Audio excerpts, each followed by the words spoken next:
எங்கே இந்த ஆளுங்களெல்லாம் காணோம்? எங்கேருந்துங்க இந்த டிஎம்கே சப்போர்ட்டர்ஸ்லாம் இருந்தாங்களா? அப்படியே கதறிக்கிட்டு இருந்தாங்களா? அப்படி 20 நாள் வந்து மாற்றமே ஆகலைன்னு அப்படியே தான் இருக்குது, ஆஹா ஓஹோன்னு சொல்லி கதறிட்டு இருந்தாங்களே, எங்கே அவங்களாம் காணோம்?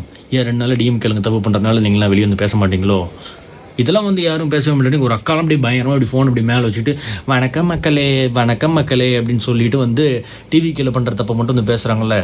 நீங்கள் டிவிகே பண்ணுற தப்பெல்லாம் வந்து பேசுகிறீங்க, அதுக்கு நாங்களே வந்து சப்போர்ட் பண்ணுறோம். கமெண்ட்லாம் வந்து நாங்களே வந்து நல்லா தான் சப்போர்ட் பண்ணிகிட்ருக்கோம். ஆனால் உங்கள் கட்சியில் இருக்க தப்பு பண்ண மட்டும் ஏன் பேச மாட்டேன்றீங்க? அதுக்கே வந்து பேச மாட்டேன்றீங்க யாருமே. இங்கே ஒரு விஷயத்த கரெக்ட் பண்ணுறதுனாலும் சரி பண்ணுறதுனாலும் சரி, இல்லை வந்து இங்கே ஒரு விஷயத்த தப்பாக இருக்குதுன்னு சொல்லி சுட்டி காட்டுறதா இருந்தாலும் சரி, அது எல்லா விஷயத்துக்கும் காமனாக தானே பண்ணணும். அதையும் ஒரு சைடு மட்டும் பண்ணிகிட்டு இருக்கீங்க. இது என்னது? இதெல்லாம் ஒரு நியாயமா? சரி, இப்போ வந்து நீங்களே வச்சுக்கோங்க, நீங்கள் வந்து டிஎம்கே கட்சிக்காரங்க தான். இப்போ டிஎம்கேல இருக்க எவனோ ஒருத்தன் வந்து உங்களே வெட்டிட்டாலோ, இல்லை உங்கள் குடும்பத்தில் இருக்க யாருக்கும் ஒரு தப்பு நடந்தாலோ அப்பயும் கேட்க மாட்டீங்களோ? ஏன்னா இங்கே அவனுங்க தான் எல்லாம் பண்ணிகிட்டு இருக்காங்க. அப்போயே எனக்கு எதுவுமே கேட்க மாட்டேன்றீங்க. ஒரு கட்சியிலையுமே தப்பானவங்கலேருந்து கரெக்டானவங்க வரைக்கும் இருப்பாங்க. எங்களை மாதிரி டீசெண்டாக பேசுகிறவங்களும் இருப்பாங்க, கேவலமாக பேசுகிறவங்களும் இருப்பாங்க. கேவலமாக பேசுகிறவங்க பற்றி அப்போஸ் பண்ணி பேசுகிறீங்களே, அப்போ நல்லா டீசெண்டாக கேள்வி கேட்குறவங்களுக்கு ஏன் பதில் சொல்ல மாட்டேன்றீங்க? இதெல்லாம் என்ன நியாயம்?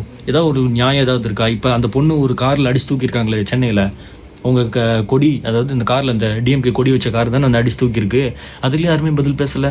அதுக்கப்புறம் ஒரு கவுன்சிலரோட பையன் அப்படியே ஒரு குடும்பத்துக்குள்ளே பூந்து 3 பேர் வெட்டி மாஸ்க் அப்படியே திரும்பி அப்படியே முறைச்சிட்டு போகிறாரு. அவரை பற்றியில் எதுவுமே பேசலை. ஏன் பேசலை? உங்களுக்கு தெரிஞ்ச யாராவது இன்ஃப்ளூயன்சர்ஸ் இருந்தால் உங்களால் முடிஞ்சால் உங்கள் கட்சி தப்பு பண்ணுறதையும் பாயிண்ட் அவுட் பண்ணி பேசுங்கன்னு சொல்லி கமெண்ட் பண்ணுங்கள்.